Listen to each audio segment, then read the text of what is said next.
What's up, everybody? True Boxing here. Thank you for coming back to get hit with the truth. So today I want to discuss the what's next on former WBO champion Angelo, who just barely, as I give it the eyeball test of my top 10 from half the year, you know, he came in and he lost his title back in January to Stephen Fulton Jr., but comes back against Aaron Alameda, former world title challenger, and earns a hard-fought 12-round majority decision.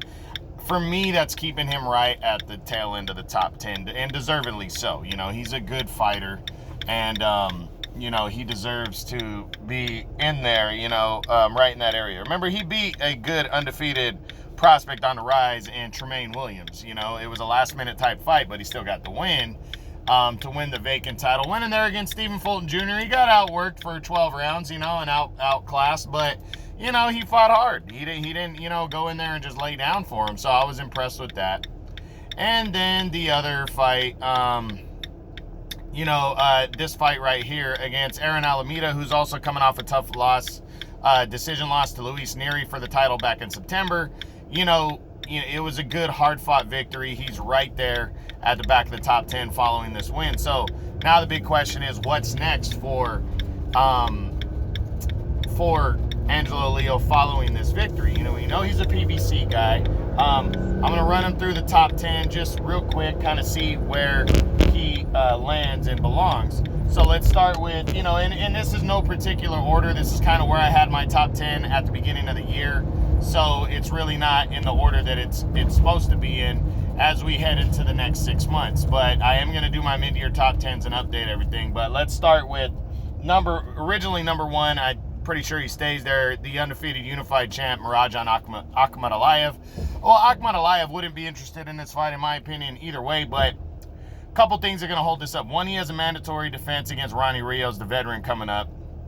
So that doesn't make it likely. But also, it's Matchroom and DAZN working with the PBC, and I just don't see it. So, and it's a fight that Akhmadaliev realistically doesn't even need, so not seeing this one.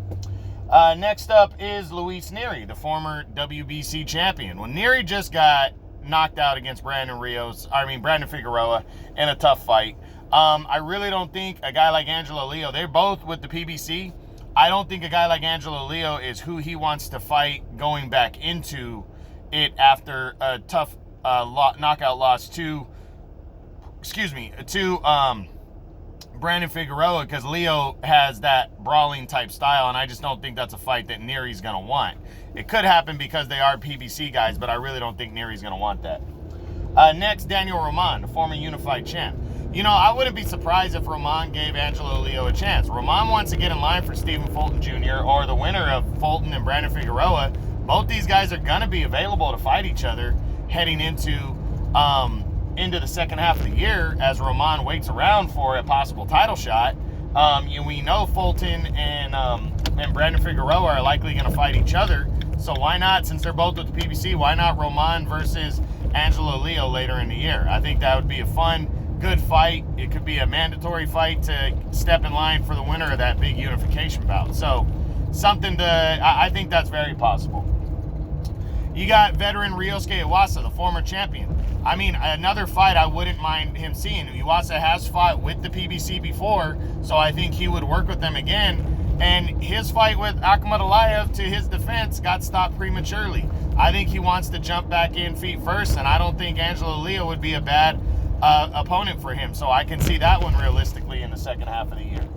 Next, Azat Havanassian, the former world title challenger. Not seeing it. Havanassian's Golden Boy and DAZN and working with the PBC, I just don't believe that's going to happen.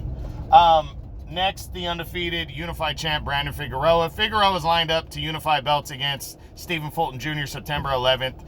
They're both PBC guys, but Leo's going to have to get in line to earn this one, and it's just not going to happen next. Ronnie Rios, the former world title challenger. He's lined up to fight Mirajan Akhmadaliev in a mandatory title fight next, so not seeing this one. Ionut Baluta, the contender. You know, not a bad matchup right here if they can get Baluta to come over to the PBC, which shouldn't be a problem, but it's a bad matchup for Leo, and I don't think they're going to throw him in there against a guy like Baluta when he has other better options, so I'm not seeing that one. Doheny is not in it anymore. So let's look at the couple guys that broke into the top 10 just this year. That's Stephen Fulton Jr., a rematch.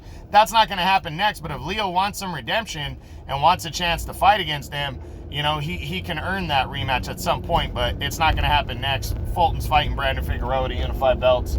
And the other guy that broke into the top 10 is Michael Conlan. Michael Conlan really impressed, becoming a mandatory #1 contender. He's lined up now to fight Stephen Fulton Jr. He's lined up to fight Stephen Fulton Jr.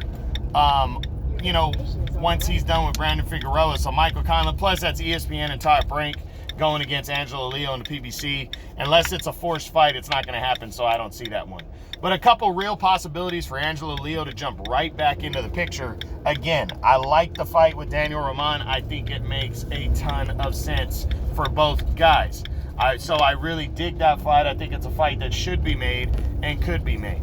And then you have the showdown with, the possible showdown with Ryosuke Iwasa, I think is a real possibility. So just factor those in, take a look at them, see what you think. Shoot me an opinion if you want, but that's the what's next on former champion Angelo Leo following a tough decision victory over Aaron Alameda. So that's it. I hope you guys enjoyed it. True Boxing, you've been hit with the truth.